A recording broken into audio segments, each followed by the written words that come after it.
friends, welcome back to my channel. My name is Celeste and this is From Far Out. Today we are talking about the full moon, the buck moon, specifically full moon in Capricorn that just happened on July 3rd. I know it's a little bit late, but you know, the moon does the cycles every month. The buck moon will come back around next year. So this is timeless. It's just a little bit of information about the general energetic associations with the full moon. We're going to talk about crystals and colors and medicines. We're going to talk about my Indigenous perspective from my spirituality, and we're going to talk about Western astrology a little bit as well. So, quick disclaimer, I say this in almost all of my videos. I am not here to tell you what is right and what is wrong. There is no black and white when it comes to our spiritual experiences. Those are incredibly unique. So please only take what resonates and leave what does not. Not everything is for everyone. In regards to my Indigenous perspective, so my background is Ganegeha. I am from Ganawagin, Quebec, Canada. I also spent a lot of time growing up on the East Coast in Mi'kmaq territory. So I also spent a lot of time growing up in Ottawa as well, which is Anishinaabe territory. So that's kind of where my teachings come from. Those are the elders that I've worked with, and that's where my lens is. So I know that obviously there are hundreds of different nations across Turtle Island. Everybody has, not everybody, a lot of things do cross over, but for the most part, nations are very specific. Even communities are specific when it comes to like dialect of language and things like that. So I would love to hear your Indigenous perspective from your nation, what you call the different moons. So yeah, thank you so much for listening, and let's jump into it. Firstly, I want to just talk a little bit about how the moon's energy actually affects our spiritual body. I find that the full moon energy is connected most to our emotional body and our spiritual body, whereas the new moon energy is connected a lot to our physical body and our mental body. So we're going to be talking about the elements of air and of water and fire here today, and a little bit of earth because this full moon is in Capricorn. And then when we do new moon information, when I talk about that in a separate video, when I talk about the sturgeon moon, we're going to talk a little bit more about air for your mental body and earth for your physical body. So anyways, how is the spiritual body affected by the moon? So obviously the moon's energy affects all bodies on earth. Its gravitational pull affects the tides in bodies of water as big as the ocean and as small as lakes and rivers. So why wouldn't it affect our body that is made up of 60% water, right? So some scientists actually believe that the liquid chemicals in our brain is also affected in the same way by the moon's gravitational pull that the liquid water tides are. And that's what affects our behaviors and our emotions in that way. In our Indigenous perspective, Grandmother Moon in Ganegeha tradition is a Jijagayo, sky woman, the first woman to step on Turtle's back, the one who created the earth. She came to earth pregnant with a daughter, and that daughter went on to have the twins, and the twins are the ones who created all of the things happening on earth. And at Jijagayo, when she passed, she became the moon, and she decided to stay in the night. So we turn to the moon when we need to connect with something beyond our physical experience, and her spirit opens the portal between us and spirit world. If you see me looking down here, if you don't know a whole lot about me, this is also what I do for like a living. Like my actual job is to put on spiritual programming for Indigenous youth, specifically in Canada. So I've put together this presentation, and I wanted to also bring it to you guys with a little bit of a, you know, just a different twist on it. So if you see me looking down, that just means I'm reading off my presentation because I can't remember everything. Okay, so now that we've talked about how the moon affects us, let's talk about what this specific moon is. So first we're going to look at the Western astrology perspective of things, and then we're going to look at the Indigenous perspective of things. So in Western astrology, this full moon that just happened on July 3rd, 2023 was the full moon in Capricorn. So three aspects of Capricorn. Capricorn is ruled by Saturn. It is a fixed sign, and it is an earth sign. So Saturn, the sign of Capricorn, is ruled by the planet Saturn. Saturn's energy is that of a very serious and responsible friend. Our Saturn return, which happens every 28 years, teaches us to grow up and reap what we sow. Now, when we're in this Saturn-ruled energy, it is very serious. Like I said, it can kind of be a little bit like, I don't want to say heavy, but grounding and like stable in a place. And that can give us an opportunity to look around and say, hey, what do I want my future to look like? What seeds do I want to sow now that I'm going to be able to reap in the future? What are my responsibilities? What am I actually focusing on working towards, and not exclusively just like enjoying in this moment? You know what I mean? Capricorn is a fixed sign, so that means that they are in the center of a season. Mutable signs are at the transition of the season, and cardinal signs are at the beginning of a season. So the Capricorn being in the middle, of course, amplifies that sustainability, reliability, longevity of what is right. A lot of people say that fixed signs often stick to tradition and really fight for what they've been doing their whole life, what the generations behind them have done, fighting for tradition in that way. So fixed signs are typically hard workers with a good sense of truth. Truth is a really big one for earth signs, really knowing right from wrong. And that can kind of be like difficult, like for someone who is a Gemini. My father was a Capricorn, and we still to this day, like, love him to death, but still to this day, we butt heads so much, because I'm like, yeah, let's just do what works and enjoy the things and feel good. And he's like, no, this is what we've been doing forever, so this is what we're going to continue to do. So if you have a Capricorn in your life, or if you are a Capricorn, thank you for fighting for tradition and keeping tradition alive. It's a beautiful thing, and we need balance. We need both mutable, fixed, and cardinal signs. You know, we all work things out. Anyways, and the last element of the sign of Capricorn is they're an earth sign. So earth sign energy is often very grounded, with a focus on the future and being prepared for all outcomes. Like I said, again, that Saturn energy of like reaping what is sowing, being responsible because you know that the future is coming. Earth signs can emphasize the need for stability and balance. How are we supporting our dreams and ambitions through action? That's a really big one. So like myself, again, a Gemini, I'm always like dreaming and thinking, and, you know, Mercury vibes just always up in my head trying to figure things out. But that Capricorn energy in this full moon is helping to balance me and bring me down and say, okay, these are great dreams, but what are you doing? How are you getting there, right? So Capricorn energy is all about strength. When the full moon is in Capricorn, it illuminates and amplifies feelings of responsibility and thinking of future planning. This can heighten anxieties of financial lack, unsustainability, and change. So the full moon, of course, heightens our emotions. And when it's in Capricorn, it heightens that sense of responsibility. And if you are somebody who struggles with executive dysfunction, or you struggle with being responsible in general, and just like fear of adulting, it can be a really hard time. However, in the same breath, we can harness this serious energy to manifest the motivation to stay strong in our goals, motivate our work, and keep our view of the future optimistic. So I have a couple of journal prompts here, or just like thought prompts, meditation prompts. What can I control in my life? And what can I release control of? What can I actually like work towards and have plans for?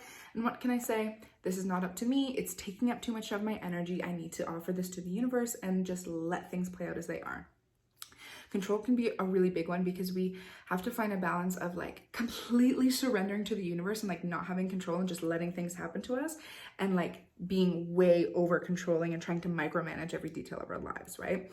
So what, another journal prompt, what seeds am I planting now that will be ready for harvest in the future? So focusing on, what do I want to be planting? Like, what's the goals? And what am I maybe accidentally planting that I'm like kind of ignoring, not really paying attention to, just hoping it'll go away, but it's planted, it's in the earth. I am going to eventually have to answer for that consequence, right? So thinking about the balance of those two things. So now let's talk a little bit about the Indigenous perspective. So like I said, in my tradition and with the elders that I work with, we call this moon the buck moon in July. So as we've discovered, the moon cycle is between 27 and 29 days, and this is directly in line with the Indigenous concept of 13 moons on turtle's back. So if you look at the turtle shell surrounding it, inside of it, you will find 13 different segments, and surrounding those segments in the center, you will find 28. And that's why we use the turtle's back as a calendar. The Indigenous life cycle follows the moon's patterns that includes planting, traveling, ceremony, and spirituality. Many different nations have many different names for each moon, like I said, but they all generally follow the season's duties.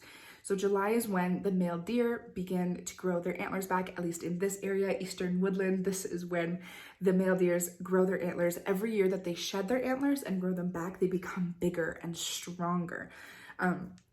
I've also heard this moon called the salmon moon by members of West Coast nations. This references when the salmon returned to the areas of the rivers that indicated that they were ready for harvest. So in both of these things, they both directly fall in line with the energy of fertility, vitality, and the preparation for future generations. So growing those antlers, making them bigger, having kind of that show for, you know, a future mate, trying to connect and think about the next generations that are coming, harvesting those salmon, preparing for the winter, getting all of the things like cooked and ready, and making things sustainable for the future. So the buck moon is when we fulfill our responsibilities for the betterment of our communities, both public and private. So individual relationships, small family, large communities, virtual communities. These are all things that we are trying to encourage and make better. And I am going to talk about crystals, but this specifically reminds me when we're talking about like big community things, if you are like a social worker or a human rights activist in any way, and you are looking for crystals to support you in that, maybe you're feeling a little bit burnt out, sodalite is a really great one for community relationships and building the sustainability of communities. Okay, so let's talk a little bit about the full moon itself. So we've talked about the buck moon and the full moon in Capricorn. So let's just talk about the full moon itself. What does a full moon ceremony look like? What do those energies feel like? How can we harness those things for manifestation and all those things? So the full moon marks the time when Grandmother Moon is at her most illuminated. She is fully expanded, balancing perfectly the sun's endless power source and her own watery reflection. So that brings in these two elements in perfect balance, water and fire. And I know that sounds difficult to balance those two, but it's possible and it's beneficial. So in the water element, that is our emotional expansion. We're going to talk about self-exploration and accepting yourself wholly, gratitude, hope, and optimism. And then when we start talking about the element of fire, we're going to talk about our spiritual expansion. So harvesting and abundance and purpose and surrendering. So let's get into water, the emotional body, emotional expansion, if you will, cracking open. A full moon pulls at our emotions in the highest capacity. Often this is a time for realization, understanding, and accepting yourself fully. So when we're fully illuminated, we see all of the things, and that can be really scary for people who struggle with, you know, mental health issues, and they often find themselves disassociating from difficult things. So seeing yourself whole against the sky. Under a full moon is a good time to explore our internal selves. Our moon sign is our internal emotions and processes, is the lens through which we consume the world. Looking within can begin to heal the parts of ourselves that we keep hidden. Look within your heart. How can you be kinder to yourself? So I don't want it to sound like, oh, the full moon, it's gonna like bring out the worst in ourselves and we're gonna have to try and heal all of that and then hide it. And it's gonna be a whole thing. All that I intend to say when I say that the full moon will illuminate all parts of ourselves, whether we're prepared to go there or not, is that it's going to be there, and we can choose to like feel guilty about it, feel shame, push it away, like decide like that's not who I am, that's not who I want to be, I don't even want to go there. Or we can see ourselves with kindness. We can see these feelings of guilt or these feelings of shame and be kind to ourselves in the same way that if a child came to us and said, I'm feeling this way, how would we respond to that? So how can you see yourself fully and be kind to yourself anyways? How do you deserve kindness, and how do you feel that you receive kindness? Exploring shame and healing with honesty. Shame amplifies our fear, our fear of being hurt, our fear of being wrong or undeserving of something. What unnecessarily rigid thinking are we holding ourselves to, and what are we refusing to let flow? So when we get into that water energy, the way that we fight with that full moon and the way that we feel like, oh my God, things are so difficult during a full moon, is because we're not just letting things flow. When the full moon is at her biggest and she's like moving these giant tides of ocean water, and you're feeling that in your mind and in your heart, just let them flow. You know what I mean? Like the ocean does what it needs to do. It knows what it's doing. The moon knows what it's doing. Your body knows what it's doing. You have a subconscious mind whose only instinct is to help you survive and do what is best for you. So allow those natural feelings to come and go. My kids watch Miss Rachel, and she has this song where in one of her videos where she's talking about like emotional intelligence and stuff like that. She says, feelings come and go. And it really is true, because like you don't have to fight the feeling of sadness because you don't want to be sad. Being sad doesn't last for very long. You know what I mean? Like you're not going to be sad forever. You're going to be sad for like a little bit, and then it'll go away and something will bring you happiness again. You know what I mean?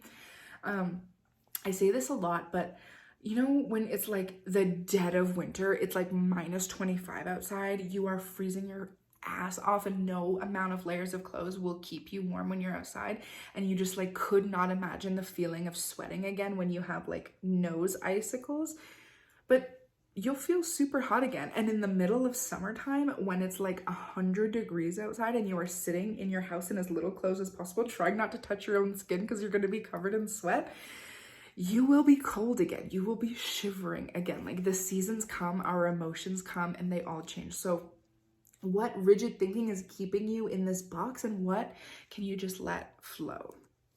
That's what we want to analyze and figure out during the full moon. It's a great time for journaling, things like that. So the second portion of the emotional body I want to talk about is gratitude, hope, and optimism. So the full moon reminds us to always look for the light within the darkness. Our grandmother moon is the hope for the people. Offer your heaviness to her. She holds the teachings of transformation. So talk to the full moon, do your full moon ceremony, journal or pray or meditate or whatever it is that works for you. And just let her know that you have these heaviness. You have these things weighing on your mind and your heart. And she holds the teachings of that transformation. Every day she looks different and she runs in this cycle over and over again. She knows how to transform, and she can teach you how to transform if you know how to listen and you know how to let it happen. So a couple more journal prompts or thoughtful prompts that I have. How do you care for and nurture those around you? And would you do that for yourself? Do you offer people in your community or in your circle more care than you offer yourself? That's a problem. What have you been taking advantage of in your life? So what can you be more grateful for? What can you say is like a simple pleasure, something that you can find joy in? And how do you experience happiness? How does joy feel in your body, in your mind, in your heart when you're experiencing something that brings you full joy? Like whatever it is that brings you joy, like absolutely no judgment, whatever you feel happy doing or experiencing. When you're in that moment, take a minute. How does my body feel? Is my heart beating super fast? Does my tummy feel full? Is my head buzzing? You know, like what is it that shows you that, oh, I'm experiencing joy right now? And how can you replicate that in moments where maybe you're not feeling a whole ton of joy? You know, answering emails for an hour and a half is like not my most joyful moment, but how can I bring a sense of optimism and gratitude in that moment? So the full moon's illumination puts all of our beautiful gifts from the universe on display. Being grateful for your life and offering thanks to Grandmother Moon and Creator can ground us when we are feeling emotionally heightened. When we release control of the future, we can begin to embrace the present. Change will come in our lives, whether we want it to or not, and we have to learn to flow through this journey. So whether you're manifesting change, you have like a goal, you want this thing to happen, or you're just sitting around completely content, change is coming. Like something in your life is going to be totally flipped around, and you have to prepare for it and you have to be ready for it. And that brings us back to that Capricorn energy of looking to the future optimistically and saying, wow, there's so many things that are beautiful happening right now, but I know that more is coming. How can I prepare my heart for more? And when we're like not sure about like, I don't know what goals, I don't know what I want to do, I don't know what direction to go in, all we can do is be grateful. I am grateful for this moment. I am grateful for the next one. If I can't see beauty around me right now, beauty is coming, because beauty exists in this world, and that's our purpose, right? To experience love and joy. And that's our really our only truth here in this physical experience, is to offer and receive love and joy. So now let's jump a little bit into the element of fire, the spiritual body, our spiritual expansion, creating abundance, the super fun one. So creator, source, Guaidiso, universe, whatever you want to call it, is a never-ending river of power and love. We call our brother sun, that's our creator.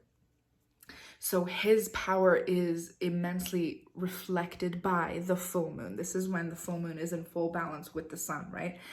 So when the moon reflects this light into the darkness, we reconnect with our divine right to abundance and remember to release the lack-based mindset that can keep us in a low vibration. So harness this illumination and use it to amplify your manifestations to harvest your seeds. So knowing that we don't have to earn abundance. We don't have to like cross X, Y, and Z. And I've talked about this in a couple of different videos about like confidence and stuff. We don't have to earn it. We are born in this world with a divine right to be abundant and to grow and be successful. And that's what's why this creator universe wants for us. The like light codes in our DNA, our genetics are created to thrive and grow. And whether you are a spiritual person or a person who believes exclusively in evolution, our genetic ancestors, they evolved to grow and be better. Every generation, every evolution is better and more and successful and everything that we need. You know what I mean? Our bodies changed, our mind changed through the generations to have a better life. So that is what we are genetically coded to experience. And you don't have to pass a test. You don't have to reach a certain goal. You don't have to be or do anything to earn that divine right to success and abundance. So this is the time for future building, Capricorn energy, receiving and living in your highest timeline. When we connect to our purpose, we connect to our highest good. We enter our highest timeline, the best things, the best good of all, when we connect to our purpose. Now, I can't tell you what your purpose is, what you should be searching out. All I can tell you is that it starts with love, it starts with gratitude, and it starts with openness and allowing your spirit team, which we'll talk about more later, guide you through that journey. So holding ourselves to expectations beyond reality is only setting ourselves up for failure. We are the 7th generation that our ancestors worked for. Accept the blessings and life path that have been put before you. Gratitude is the key to creating and maintaining abundance. Joy is simply a mindset. You see what I'm doing? You see what I'm trying to do with these affirmations that you can take? We'll work together. Okay, so let's talk about tools for healing within your energy body that are amplified by the moon. We're going to talk about this in 3 different sections. The first one is going to be earth medicine, where I'm going to talk about actual plants and crystals and things that are grown by the earth. And then we're going to talk about intention setting. What actionable items can you do to put these intentions out into the universe to set down this energy and our sacred space? So maybe you are new to spirituality, maybe you're just trying to amplify what you do in your daily practice. So yeah, we're gonna talk about those 3 sections, and let's begin with the earth medicine. So the first one, I actually have a ginormous bag of it here. This is tobacco. So tobacco was the first medicine that Sun Wai-Dusum creator gave to us. He gave us tobacco, and I heard this story in a book that I read by Tom Porter called And Grandma Knows. It's a super popular book. If you haven't checked it out and you're interested in Indigenous spirituality, specifically Ganyegeha spirituality, please check it out.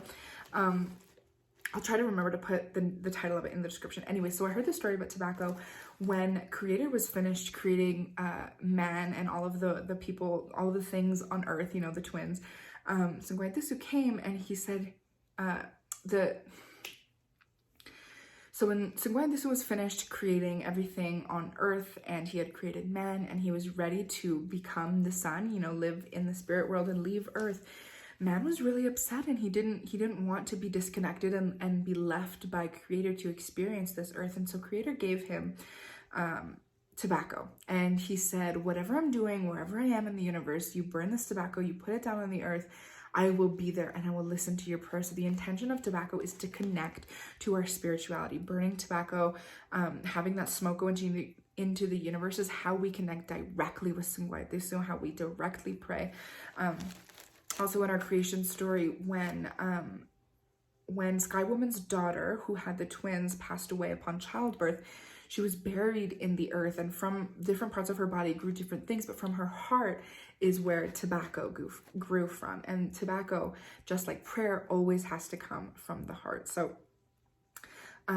we use tobacco whenever we are picking plants, whenever we are hunting, whenever we have to offer anybody any gratitude in exchange for teachings or song or other medicine or anything like that. Tobacco is how we pray and how we offer gratitude. So those are the biggest things in our spiritual journey here with the full moon. The next earth medicine I want to talk about is moon water. And I don't have any with me, but moon water is made when you let water charge underneath the full moon. So you put it out when it's dark, you take it back out before the sun comes up. And then you can continuously use that for a lot of things. You can use it to cleanse, you can use it to charge, you can shower with it, you can drink it, you can do whatever feels right to you. But that water holds the energy of the full moon. So it's going to have that like really sparky, charging energy, but also a cleansing cycle of like what is that called? Like a climax and then a release. That's the phase that we're in right now, the waning moon. So having that like nice cleanse, I like to shower with my moon water a little bit. I just put it in my hair because again, our spirituality is held in our hair, in our tradition. That's why we grow our hair long. But yes, moon water is a great part of a full moon ceremony. So obviously my favorite part of the earth medicine, let's talk a little bit about crystals. So this video is already very long, so I don't want to go into too much detail with the crystals, but of course it's my favorite thing. So let's try and do this quickly. So crystals and colors connect to the vibrations in and around our auric field to help us align to our highest purpose. So crystals, like I don't think I've ever talked about why I believe or how I believe that crystals affect our vibrational energy. And crystals were formed under immense pressure and different chemicals and temperatures that humans cannot endure. It was created in the earth in these different conditions. And so it holds that vibration, and every single crystal holds a different vibration. Obviously, the same species of crystal will hold similar vibrations, but even crystal to crystal of the same species can have a slightly different vibration. Anyways, accepting those vibrations and using our own to connect to that vibration, to either raise it or lower it or whatever it is that we're trying to do with any crystal or fossil or any earth medicine in general. That is how we manipulate our own vibration and use that energy to heal, to manifest, to do whatever we're trying to do. Okay, so I have 2 different sections of colors, obviously balancing water and fire. And then I'm going to talk specifically about crystals for Capricorn energy. Okay. The first section, purple, dark blue, and black. So this is our third eye intuition, inner knowing, protection. So any crystals that resonate with you in those colors or in those vibrations. Some recommendations I have are, of course, amethyst. It wouldn't be a From Far Out video if I didn't recommend amethyst for something. So amethyst, lapis lazuli, azurite, black moonstone, all of those. And then separately, but also the same within that like bluey purple third eye throat section, I also have some crystal recommendations for communication, connection, and community, because that's a lot of the Capricorn energy that's happening in this full moon, but those energies obviously can be used anytime. So Larimar is a really beautiful one for communication, for emotional release, for emotional serenity, stability, that kind of thing. Sodalite, like I recommended earlier, for anybody who does a lot of community work and who really needs to build like emotional connection with people and really needs to develop a sense of self-care in community, and remembering that like our energy that we offer to community can only like our community can only be as good as our own energy that we're willing to offer. You know what I mean? Okay, so Larimar, Sodalite, and Amazonite. Amazonite is another great one for emotional clarity and connection and communication. So the second section of crystals that I want to talk about in the that are separate from the watery energies is the fiery energies, of course, yellow, orange, and white as well. So illumination, growth, power, and creation. So recommendations I have for these are fire opal, citrine, golden rutile, and carnelian. Carnelian right here. Carnelian is a beautiful one for buck moon energy. It really is that like fertility, vitality, pushing, very much like fertily connecting, if I can say that. Really connecting with that sacral chakra, if you know what I mean, down here. Okay, and then second section in that same set of colors is flow and feeling and clarity. So if you're often feeling a little bit stuck and you're feeling maybe fearful, or you're feeling like pretty low vibrational and you're just trying to like cleanse out and illuminate yourself internally, recommendations I have are that are calcite in almost every color. I would mostly recommend clear calcite or orange calcite. Selenite, of course, always a great clearer white light energy. This is a selenite, a fishtail selenite. This is one of my favorite wands. And of course, clear quartz, always that amplification during the full moon, any manifestation. And then specifically for Capricorn energy, I'm going to recommend red phantom quartz and pyrite. So these are amplifying our strength and vitality, like I said, with those orangey colored ones, but also propelling ourselves forward, far-reaching success, and understanding responsibility. I know that's a big fear of a lot of people. I'm wearing my pyrite bracelet, by the way. Om Shanti. Responsibility is a big fear for people because like nobody wants to adult. We all want to be like carefree kids with no bills, with nothing to do but like play hopscotch. You know what I mean? But responsibility is a big part of the society that we live in and the life that we live. And responsibility, it's a tough one because you can't escape responsibility. You can choose to be an irresponsible person and face those consequences, but if you want success, if you have goals, you need to be responsible in the steps to achieve those goals, right? Okay, so that's all I'm going to talk about crystals for now. I could probably do some more, and I might do some shorts later, so keep an eye on my channel if you want to hear more about crystals, or if you have questions, just leave them down below and we can chat. But the next section of tools I want to talk about is intention setting. So I have two in this section that resonate with me and my practice, but I would love to hear your intention setting practices in the comments, or message me. We can chat, whatever. I love making friends. So the two that I want to talk about are sound and movement. Obviously, you know, I'm an ASMR queen. And manifestation. So sound and movement can be an alternative way to cleanse and refresh the energetic vibrations of a space, a person, a crystal, etc.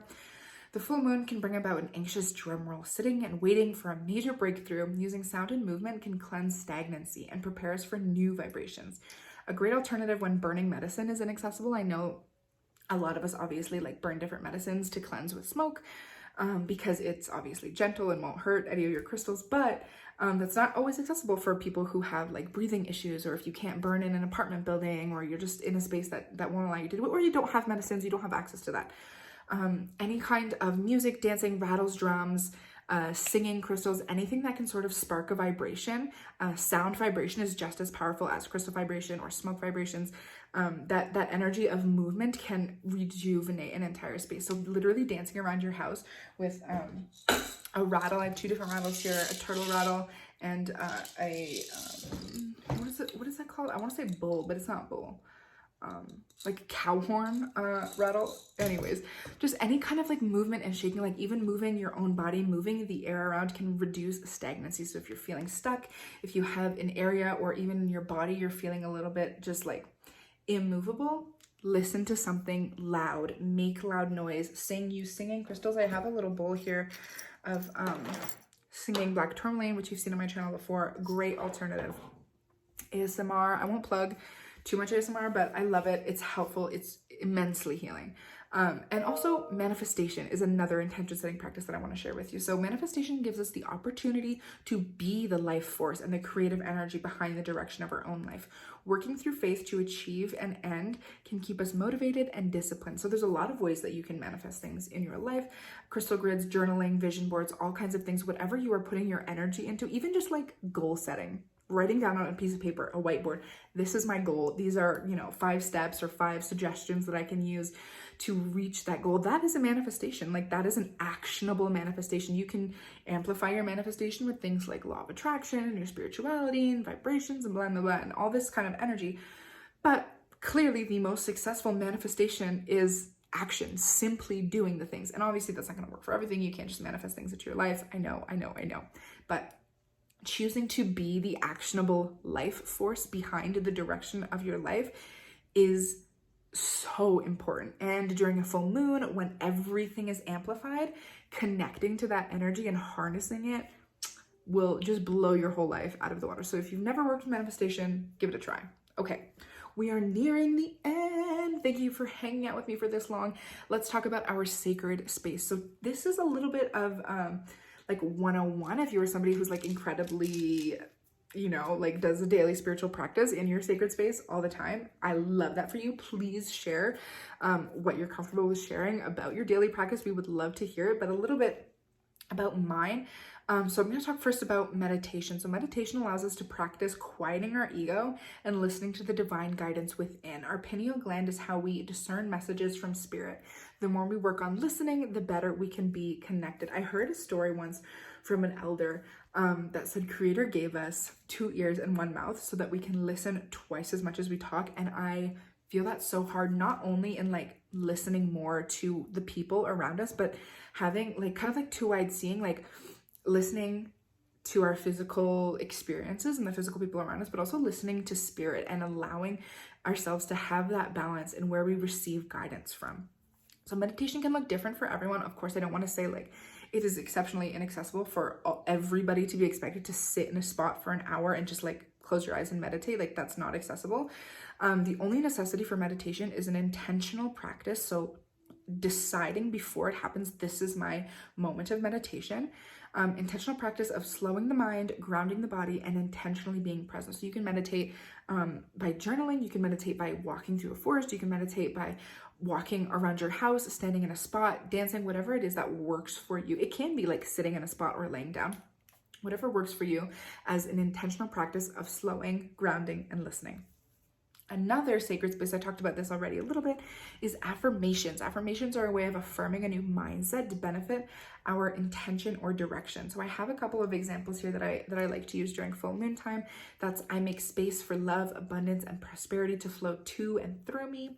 I am open to the sacred nature of life, and I send gratitude to every cell in my body. So you can use affirmations for repeating during a meditation. You can use affirmations for writing in a journal. You can use affirmations for saying in a mirror in front of yourself. You can use affirmations for whatever you want. You can also find a lot of videos on YouTube that are just like affirmation-based guided meditations that can really help you out for like sleeping or whatever. But I think affirmations are super beneficial to changing our mindset and putting that intention into our mind. Like, this is what I want. This is who I want to be. This is where I am at in life. And I'm not letting external things affect my mindset in that way. And then let's talk about your spirit team as a part of your sacred space. So I have this like little setup here with a table where I do magic, my cards, my little guy, as I talked about in my last video, and then obviously the rest of my crystal collection here.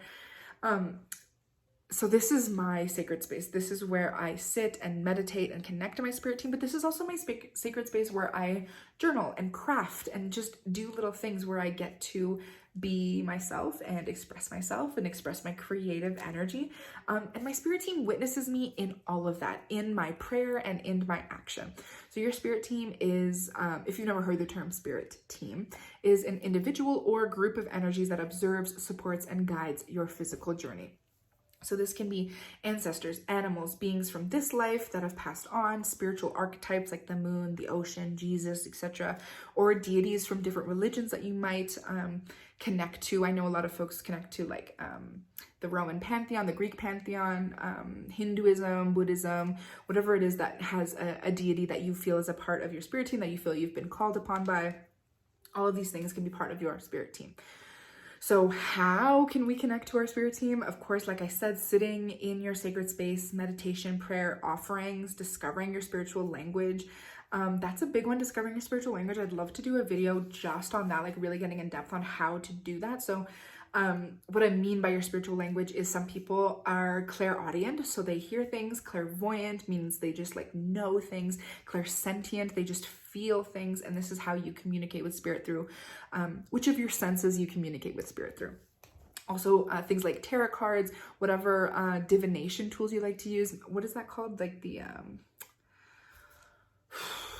I don't know, the thing you hold and it says like yes and no. Whatever divination tools that you like to use can also be a method of communication with your spirit team, like tarot cards and oracle cards, which is what I use primarily as one divination tool. Anyways, starting to ramble. I should put ramble in title. Anyways, so why do we connect to our spirit team? Your spirit team can serve you in life by supporting your human emotional experience while pushing you forward onto your purposeful experience. So remember when I talked about, I can't tell you what your purpose is here on earth, but everybody has a purpose. You are here for a reason. You are not an accident.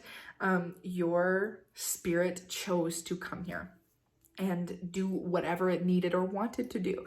So connecting to your spirit team can help you connect to your reason for being. It can help you connect to that hope and optimism of there is something here for me to do. I have something to offer. My physical experience provides benefits to not only me and my family, but the universe as a whole. Like, I have been asked to be here. I have asked to be here. So connecting to your spirit team, however that looks for you, the full moon ceremony is a really beautiful time to do that. Okay, folks, This is usually how all my videos end. There's a baby waking up from a nap, so I've got to go get him.